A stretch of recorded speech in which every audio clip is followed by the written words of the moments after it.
তারেক রহমান আসবেন, তার পরিচয় কি? তার পরিচয় সে হচ্ছে জিয়াউর রহমানের ছেলে, তার পরিচয় হচ্ছে সে হচ্ছে দেশনেত্রী বেগম খালেদা জিয়ার ছেলে। এর বাইরে তার সে কিছু না। এর বাইরে কি সে কিছু না? এর বাইরে কি যে তার বাবা মা পরীক্ষিত নেতা। হাদিকে আমরা ধারণ করতে ব্যর্থ হয়েছি। আমার কাছে এই জিনিসটা আমি বলবো যে না, হাদিকে ধারণ করতে পেরেছি বলেই ঘরে ঘরে হাদির জন্ম হয়েছে।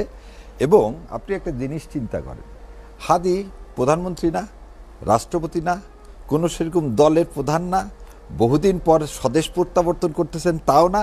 তিনি একটা প্ল্যাটফর্ম গঠন করছেন, যে প্ল্যাটফর্মের মূল উদ্দেশ্যটাই ছিল ভারতের আধিপত্যবাদের বিরোধিতা। তিনি কোন এলাকায় নির্বাচন করছেন কি করছেন না সেটা মূল উদ্দেশ্য ছিল না।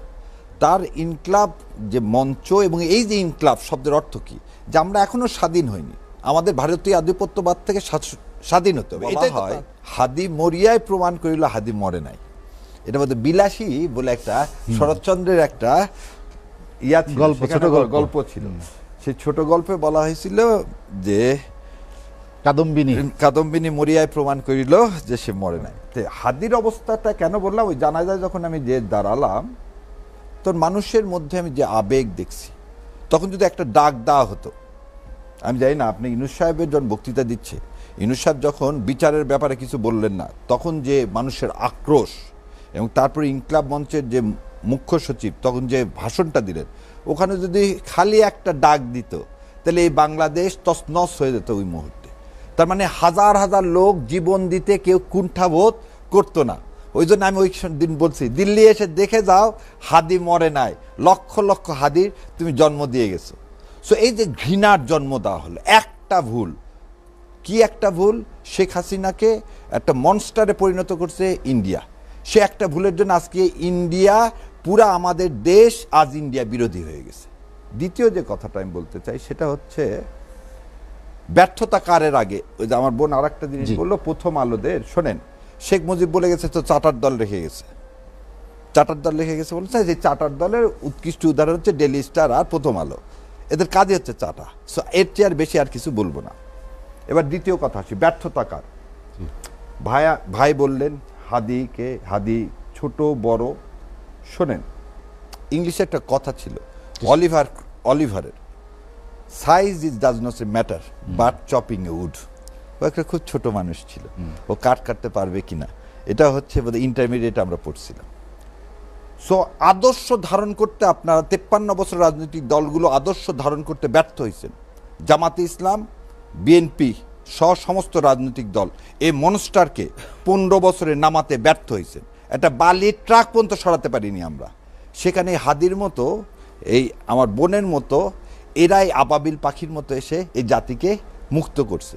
তাহলে এরাই হচ্ছে সেই এই জাতির ধারক বাহক, এরাই হচ্ছে এর জন্য প্রশংসা দেয়। সেখানে কাউকে ছোট বড় কিছু করার নেই। দ্বিতীয় কথা, আমরা যারা রাজনীতি করে, ভাই যেমন রাজনীতি করেন, বিএনপি করেন, শহীদ জিয়াউর রহমান ভারতীয় আধিপত্যবাদের বিরোধিতা করছে বলেই, সেদিন তালপট্টি দ্বীপ দিতে অস্বীকার করছি বলেই তাকে ইন্ডিয়া কি করলেন, হত্যা করলেন। এবং ইন্ডিয়া হত্যা করলেন কখন? যখন শেখ হাসিনাকে ভিতরে দিয়ে 17 দিনের মাথায়। সো সবসময় একটা জিনিস মনে রাখতে হবে, আদর্শ, আমরা রাজনৈতিক দলগুলো আদর্শের উপর ভিত্তি করে। ঢাকা 8 আসনে মির্জা আব্বাস না আমার বোন না আমি, তা কিছু না। ওখানে মানুষ ভোট দেবে ধানের শীষে। ধানের শীষ মানে হচ্ছে আদর্শ। এখানে ক্যান্ডিডেট কোনো বিষয় না। তারেক রহমান আসবেন, তার পরিচয় কি? তার পরিচয় সে হচ্ছে জিয়াউর রহমানের ছেলে, তার পরিচয় হচ্ছে সে হচ্ছে দেশনেত্রী বেগম খালেদা জিয়ার ছেলে। এর বাইরে তার সে কিছু না। এর বাইরে কি সে কিছু না? এর বাইরে কি যে তার বাবা মা পরীক্ষিত নেতা, তার বাবা মা এদেশকে ধারণ করছে, তার বাবা মা ভারতীয় আধিপত্যবাদের বিরুদ্ধে আছে। সেই জন্যে মানুষ ধানের শীষকে ভোট দিছে। ওই 90 সালে কেউ চিন্তাই করে না আওয়ামী লীগ তো মিষ্টি বিতরণ করতেছে যে তারা ক্ষমতায় যাচ্ছে। এই প্রথম আলোরা তখন ভোরের কাগজ ছিল, তারা তখন দেশ আওয়ামী লীগ চলে গেছে, আওয়ামী লীগ যায়নি। শোনেন, ক্ষমতা নির্ধারণ করা হচ্ছে আরশের মালিক, কে ক্ষমতায় যাবে আর কে ক্ষমতায় যাবে না। ওই প্রথম আলোর এই জরিপ টরিপের কিছু হয় না। সেই জন্যই বললাম যে আদর্শকে বিশ্বাস করতো হাদি, এবং আদর্শকে লালন করা হতো, আদর্শকে পালন করা। এখানে কে ক্ষুদ্র কে বৃহৎ এটা বলে এই জুলাই অভ্যুত্থানকে অবমাননা করা হবে। আর লাস্টে যে কথাটা বলছি, ব্যর্থতা কার। শোনেন, Awami League is not a factor now. ভোটে আওয়ামী লীগের ভোট হেনতান এগুলো আর কোনো কিছু নেই। এখন ফ্যাক্টর হচ্ছে ইন্ডিয়া আজকে আপনি একটা জিনিস দেখেন, কতখানে আমাদের আগরতলায় আমাদের হাই কমিশন তারা ভাঙচুর করছে, এবং এরা আজকে এক হাই কমিশন তো দিল্লিতে ভাঙচুর করে আবার আমার হাই কমিশনার প্রাণনাশের কি দিচ্ছে, থ্রেট দিচ্ছে। এ বিষয়ে আমাদের রাজনৈতিক দলগুলো সবার একতা হয়ে আজকে কি করা উচিত ছিল, আজকে ডাক দেওয়া উচিত ছিল না? কোথায় সে, আমাদের সেই জায়গাটা কোথায়? এটাই আমাদের ব্যর্থতা। ভারতের বিরুদ্ধে আমরা এক হতে পারি না কেন? কেন আমাদের চিন্তা হয় যে ভারতের আশীর্বাদ ছাড়া আমরা ক্ষমতায় যেতে পারবো না? আজকে যে ভাই আছে, আমি ওই জন্য প্রথমে কথা বলছিলাম, কিন্তু তারেক রহমান ফিরে এমন কি রাজনৈতিক বক্তব্য বিভিন্ন সময় আসছে যারা ভারতকে খুশি করতে চায়, ভারত বেজার হয় বা অখুশি হয় এমন কোনো কর্মকাণ্ড করবেন আপনি শুনেছেন? এইখানে কেন এই কথাটা ওইখানে প্রথমে শুরুতেই বলছি যে আমি বিশ্বাস করি শহীদ রাষ্ট্রপতি জিয়াউর রহমানের সন্তান বেগম খালেদা জিয়ার সন্তান এদেশে এসে প্রথম কাজটাই করবে, কি কাজটা করবে আজকে এই দেখায় দিই আপনাদেরকে।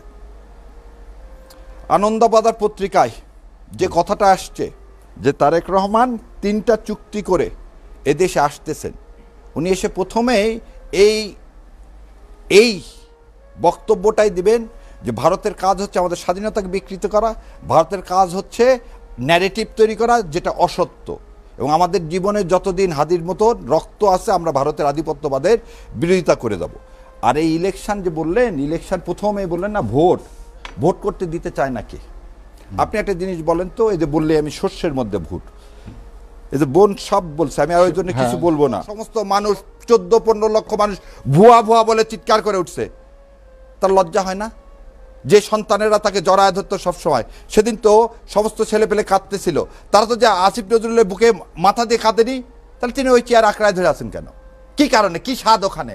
ও স্বাদটা হচ্ছে ও আরও কিছুদিন থাকার স্বাদ, ও স্বাদ পূরণ হবে না।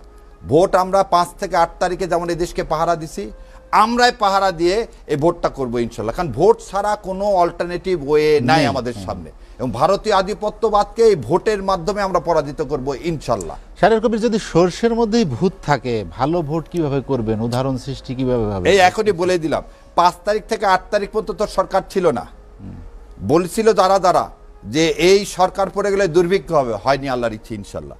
যে অরাজকতার একটা দেশে পুলিশ না থাকলে, আপনি পৃথিবীর একটা দেশ দেখান তো যেখানে পুলিশ নাই 3টা দিন কিছু হয়নি, আর আজকে আপনি বলতেছেন কার উপর আপনি ভরসা করবেন বলেন? পুলিশ নাই, এটা তো অস্বীকার করার কোনো উপায় নেই।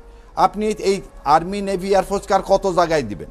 তাহলে ভোটটা যদি করতে চায়, এদেশের সমস্ত রাজনৈতিক দলগুলোই যদি কমিটমেন্ট হয়, যেমন কেন ওই যে ভাইকে হয়তো আমি বুঝাতে পারিনি, হাদির আদর্শটাকে কি ছিল জানেন? এদেশের ভোটের অরাজকতা হয় 2টা জিনিস দিয়ে, টাকা আর মাসল। হাদির এই 2টার কোনোটাই ছিল না। মানুষ টাকা পকেটে গুজিয়ে দিচ্ছে, সে সন্ধ্যাবেলা সে হিসাব দিয়ে দিচ্ছে। এই যে পরিচ্ছন্নতা, এই পরিচ্ছন্নতা যদি থাকে, আমাদের সব রাজনৈতিক দলের মধ্যে এই কমিটমেন্ট থাকে, আর সরকার তো মধ্যে যে ভূত আছে সে ভূত তো চায় না ইলেকশন হোক, কারণ তারা তো 2007-8-এর পুনরাবৃত্তি করতে চাচ্ছে বলে আমার কাছে মনে হচ্ছে। তাদের আরো খায়েশ আছে কিছুদিন ক্ষমতায় থাকার, সে খায়েশ ইনশাল্লাহ আমরা পূরণ হতে দিব না। হাদিরা মোড়ে যে বলছে যে লক্ষ হাদি জন্ম নিছে, আমরাই ভোট করতে পাহারা দিব, আর আমরা যদি ভোট চুরি না করি, ভোট কেন শান্তিপূর্ণ হবে না? এবং আরো একটা জিনিস আপনাকে, এইবারে ভোট কিন্তু পার্লামেন্টের ভোট না, খালি এবারে ভোট আমাদের ভাগ্যের পরিবর্তনের ভোট, জুলাই সনদের ভোট। জুলাই সনদ মানে ভাতৃত্বীয় আধিপত্যবাদের কবর রচনার ভোট। সো এই ভোটকে পাহারা দেওয়া আমাদের নৈতিক দায়িত্ব, এই ভোটকে পাহারা দেওয়া আমাদের